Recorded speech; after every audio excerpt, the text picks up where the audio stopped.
बताएं small cap fund और इसके एक्सपोजर से जुड़े हुए कुछ अहम ऐसे की पॉइंट्स जो जानना बहुत जरूरी हो।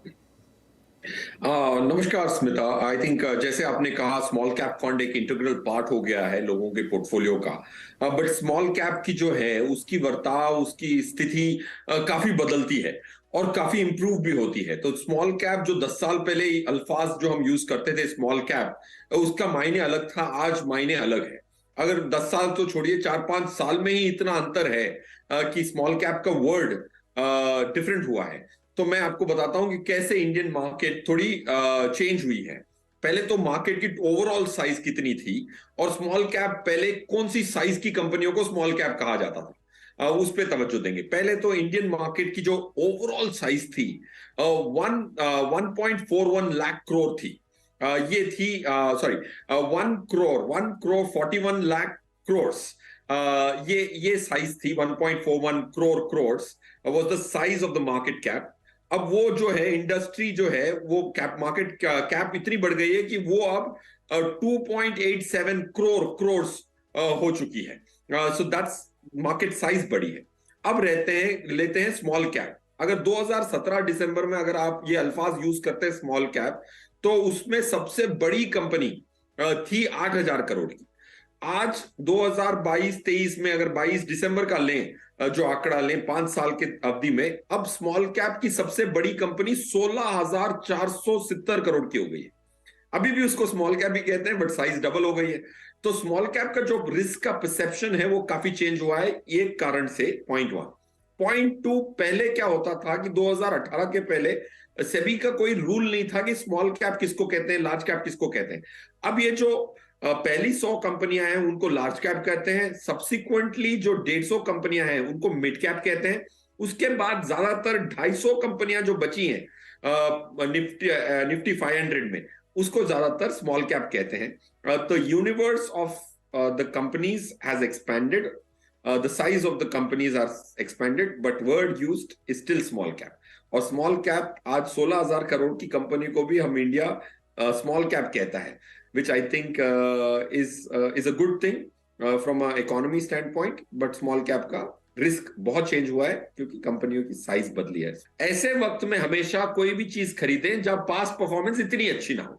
लोगों को हमेशा ये लालसा रहती है कि भाई जब पास्ट परफॉर्मेंस अच्छा होता है सब हम टूट पड़ते हैं उसको खरीदने के लिए।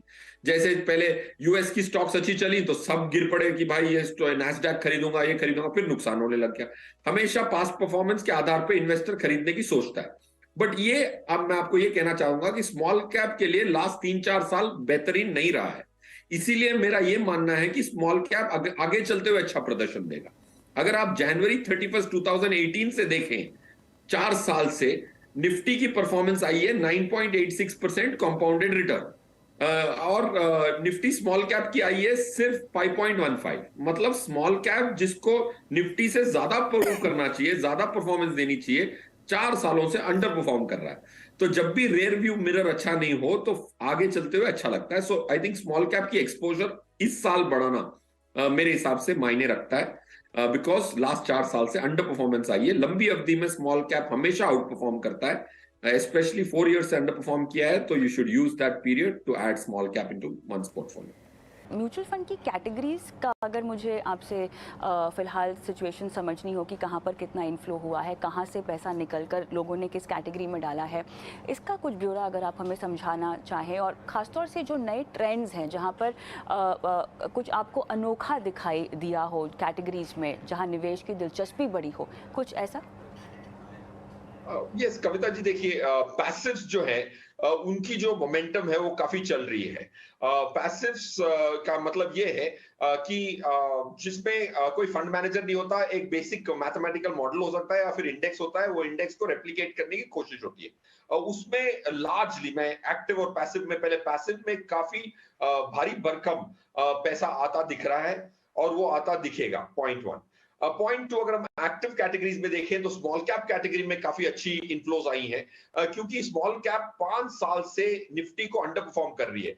तो हमारे इन्वेस्टर काफी स्मार्ट हुए हैं। पॉइंट वन, स्मार्ट इसीलिए हुए हैं कि स्मॉल कैप अंडर परफॉर्म करने के बाद, 5 साल तक अंडर परफॉर्म करने के बाद वो स्मॉल कैप खरीदते हैं। तो 2400 crore of net addition has happened in that category. AMFI ने भी कहा है, और जिस तरीके से स्मॉल कैप के प्रति लोगों का रुझान या बेसिकली स्मॉल कैप में निवेश बढ़ रहा है, क्या ट्रेंड ये बताता है पिछले कुछ समय से स्मॉल कैप के प्रति लोगों का रुझान कैसे बढ़ा है?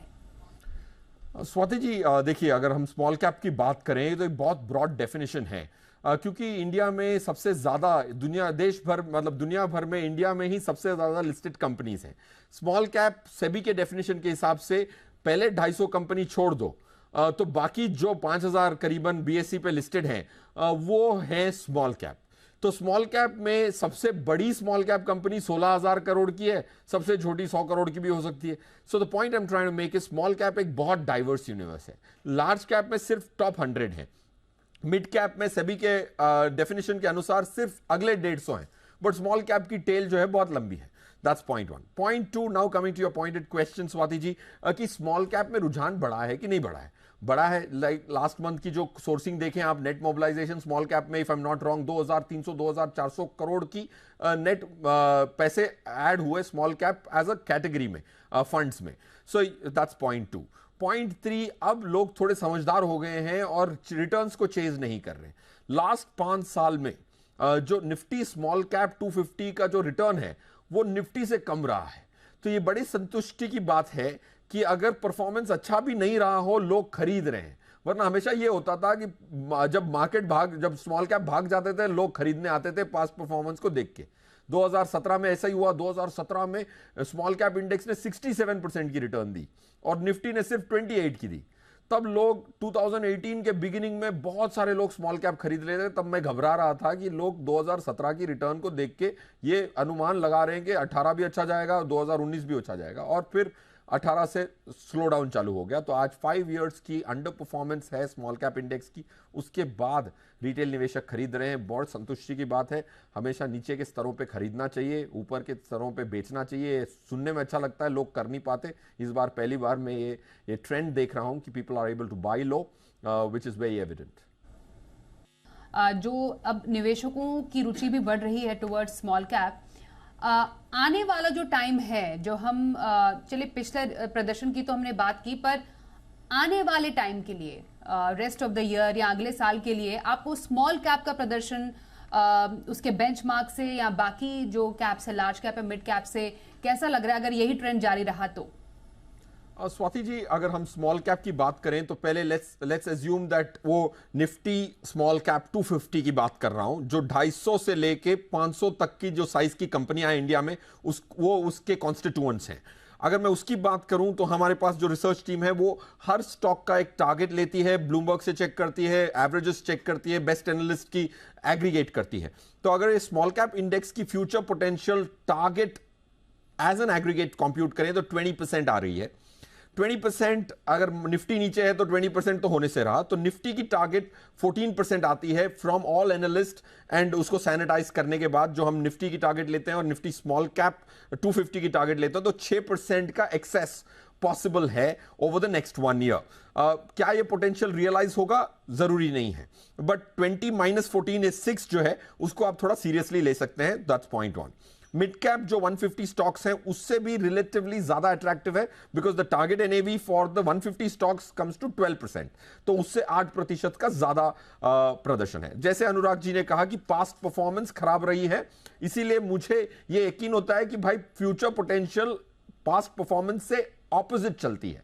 अगर पास्ट में रिटर्न आ चुकी है तो आगे चलते हुए रिटर्न आने में दिक्कत होती है। सो बिकॉज अंडर परफॉर्मेंस देखने को मिला है, 5 इयर्स का अंडर परफॉर्मेंस देखने को मिला है, तो मुझे ये लगता है कि अगले 3-4 साल की होल्डिंग के लिए ये जो 4-5% की excess return small caps large cap के विजावी देने की पोटेंशियल रखते हैं, वो रियलाइज होने की संभावना जो है वो राइट अप देयर है। हमने एनालिसिस भी किया, हमने 731 दिन का एनालिसिस किया ओवर द लास्ट 20 इयर्स, और इसमें देखा गया कि सिर्फ 270 बार ऐसा हुआ है कि लास्ट 5 इयर्स स्मॉल कैप ने अंडर परफॉर्म किया है। 270 बार ऐसा हुआ है 731 दिन में, जहां पे 5 साल तक की स्मॉल कैप की अंडर परफॉर्मेंस आई, और हर बार ये 270 दिनों में हर बार 3 साल के आगे चलते हुए return small cap was better than large cap. इसीलिए हमारे मॉडल पोर्टफोलियो में हमने स्मॉल कैप की मात्रा इस साल बढ़ाई है। हम जो स्मॉल कैप फंड हैं, उनका पिछले 1, 3 और 5 साल का डेटा भी दिखा रहे हैं, क्या प्रदर्शन का पैटर्न रहा है हिस्टोरिकली। फिरोज, मतलब 120% तक का पिछले 3 साल में स्मॉल कैप फंड का प्रदर्शन भी देखने को मिला है, या फिर एक फंड ऐसा जिसका पिछले 1 साल में इनफैक्ट 11% से ऊपर का रिटर्न हमें देखने को मिला। इनफैक्ट 14% तक के पिछले 1 साल में रिटर्न गया है। क्या कुछ ऐसा परफॉर्मेंस, ये क्या वजह रही है कि पिछले 3 साल में इतना अच्छा प्रदर्शन स्मॉल कैप ने किया है? स्वाति जी, देखिए, स्मॉल कैप एक चीज है और एक फंड मैनेजर की जो परफॉर्मेंस है जो स्मॉल कैप में ऑपरेट करते हैं वो अलग चीज है। अगर हम देखें तो ये स्मॉल कैप, जैसे अनुराग भी कह रहे थे, रिस्क ज्यादा होता है, इसकी डिस्पर्शन ज्यादा होती है। तो अब देखें, 1 साल का जैसे आप आंकड़ा पढ़ रही थी 14% और टाटा वाले स्मॉल कैप ने दिया, उसी दौरान एक कोटक स्मॉल कैप ने -4 दिया। तो दोनों में अंतर कितना हो गया? 18% का अंतर हो गया। दोनों स्मॉल कैप फंड ही है, बट दोनों का नाम भी सेम है, स्मॉल कैप फंड कैटेगरी के हैं, बट एक और दूसरे में 1 साल में 18% का अंतर है। तो स्मॉल कैप में जो परफॉर्मेंस डिफरेंशियल आता है स्कीम्स में, वो काफी वास्ट होता है। यही अगर आप लार्ज कैप कैटेगरी में देखेंगे तो बेस्ट और वर्स्ट में इतना अंतर नहीं होगा 18-20% का। तो इसीलिए थोड़ा संभाल के और चलना है, पॉइंट 1। पॉइंट 2, स्मॉल कैप की परफॉर्मेंस इसीलिए अच्छी रही है लास्ट 3 साल की, जैसे आपने कहा क्वांट का जो स्मॉल कैप फंड है 120% की रिटर्न है, राइट। और काफी सारे फंड्स हैं जिसकी 60% की CAGR रिटर्न्स हैं। ये एब्सोल्यूट रिटर्न्स भी नहीं है। क्यों है ऐसा? क्योंकि 3 साल पहले मार्च 2020 था, कोविड का दौर था, तब मार्केट टूटी हुई थी, तो वो प्रदर्शन वापस तो रिपीट होने से रहा, संभावना नियर जीरो है। तो इसको 3 साल की परफॉर्मेंस देख के आपको नहीं खरीदना चाहिए। 1 साल की परफॉर्मेंस काफी एबिसमल रही है, वो भी नहीं आप, you should not get to carried away. तो इन्वेस्टमेंट टाइम फ्रेम्स अगर 3 से 4%, 3 to 4 years हो मिनिमम, तो आप निफ्टी से 3-4% ज्यादा का प्रदर्शन एक्सपेक्ट कर सकते हैं, प्रोवाइडेड आप एक बाइनोक्युलर लेंस लेके अपनी स्कीम का चुनाव कर सकें। या फिर स्वाति जी, आपका शो देख के अगर कोई small cap scheme unbiased fashion से खरीदे, and if they are been ठीक से परखी गई हो, तो I think beating Nifty by about 4-5% over the next 3 years using a small cap fund should be a reasonable high probability. जोखिम समझना भी बेहद जरूरी है। हर एक निवेश के कुछ जोखिम है, रिस्क और रिवॉर्ड एक साथ चलते हैं फिरोज, इसलिए स्मॉल कैप में जोखिम क्या समझे? स्वाति जी, देखिए, जोखिम है तो उसको आंकड़ों में आंकना बहुत जरूरी है। काफी बार जब रिस्क की बात होती है तो हम अंग्रेजी शब्दावली का प्रयोग करते हैं, which I think is not right. अगर मैं रिस्क को न्यूमेरिकली मेजर करूं, प्रोवाइडेड अगर कोई 3 साल की होल्डिंग पीरियड रखे और निफ्टी की 3 साल की रिटर्न्स जो हैं उसको अगर निफ्टी स्मॉल कैप से तुलना करें 3 years की रिटर्न्स, और उसका रिस्क का आंकड़ा जिसको कहते हैं बीटा, उसको मेजर करें, तो निफ्टी से कम रिस्क आती है स्मॉल कैप की परफॉर्मेंस की on a 3 year basis numerically. Okay, जो ये परसेप्शन है, और मैं जब मैं स्मॉल कैप की बोल रहा हूं तो मैं 5000 स्टॉक की नहीं बात कर रहा हूं, मैं 250 से लेके 500 which is Nifty small cap 250 index की बात कर रहा हूं। क्योंकि देखिए, अब 396 कंपनीज वैसी हैं जो 3000 करोड़ की मार्केट कैप से ज्यादा हैं। 5 साल पहले सिर्फ 233 कंपनी थी जो स्मॉल कैप में आती थी और 3000 करोड़ से ज्यादा की साइज रखती हैं। जैसे एवोल्यूशन हो रहा है हमारी कैपिटल मार्केट का, the universe from which a fund manager is able to choose rather than going to micro cap is very large. So point 1, risk में कोई भी बहुत ज्यादा न्यूमेरिकल रिस्क थ्रो अप नहीं होता है। On a 5 year rolling beta कम है, 3 year कम है, क्योंकि हम 250 कंपनियों की बात कर रहे हैं। 250 से लेके 500 तक की जो साइज की कंपनियां हैं वो NSE 500 में आती हैं, स्मॉल कैप इंडेक्स में 250 में आती हैं। उसका risk is reasonably low considering the perception, वरना हमें लगता है कि जोखिम ज्यादा है, बट आई थिंक न्यूमेरिकली जोखिम इतना ज्यादा भी नहीं है जितना परसेप्शन होता है। बट 3 साल की और 5 साल की होल्डिंग पीरियड्स प्रैक्टिकली मैंडेटरी हैं। Last 5 years, small cap has underperformed Nifty by 4% every year. Every time this has happened, that small cap has underperformed for 5 big years, the next 3 years have always been good for the small cap period. Since the rear view mirror is showing a very ugly picture for small cap, the probability of small cap outperforming the Nifty goes up significantly. And if history has to be believed, there is 95% chance that small cap will outperform Nifty over a 3 year holding period from now on. So at least for 1 year, you should have 30%. If small cap does very, very well over the next 1 year, if it so does, fingers crossed, then you may want to lighten your small cap exposure. But this question needs to be re-answered a year from now. If you look at the Nifty small cap 250, unfortunately, when people speak small cap is such a large universe, they don't define what they're speaking about. Yes. Right? We have yes. the largest number of listed companies in the world. Now, 1,000 crore company is called a small cap. Okay, 16,000 crore company is also called a small cap. So here, when I'm talking about small cap, I'm speaking about from a mutual fund investor parlance, which is Nifty small cap 250. Okay, if you look at its underperformance or outperformance to Nifty, last 5 years, it's underperformed Nifty. It seldom happens that a smaller company in 5-year period underperform the larger group of companies. In that case, if this has happened in the past few times, whenever this has happened, next 3 years, small cap has outperformed Nifty every single time.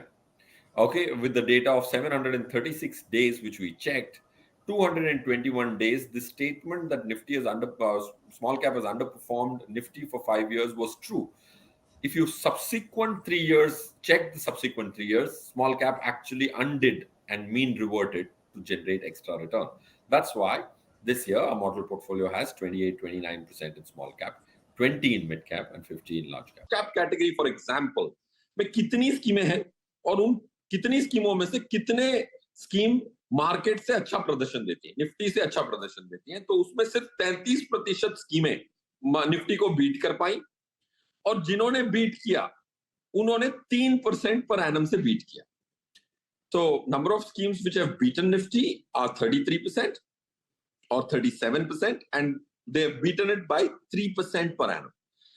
उसी समय में दूसरी category अगर आप देखें, small cap category, 71% जो स्कीमें हैं उन्होंने अपने खुद के बेंचमार्क को बीट किया, 47% ने निफ्टी को बीट किया और जो बीट किया उन्होंने 12.8% से बीट किया. तो जाहिर सी बात है स्मॉल कैप पोर्टफोलियो में ना होना would be a not a great strategy.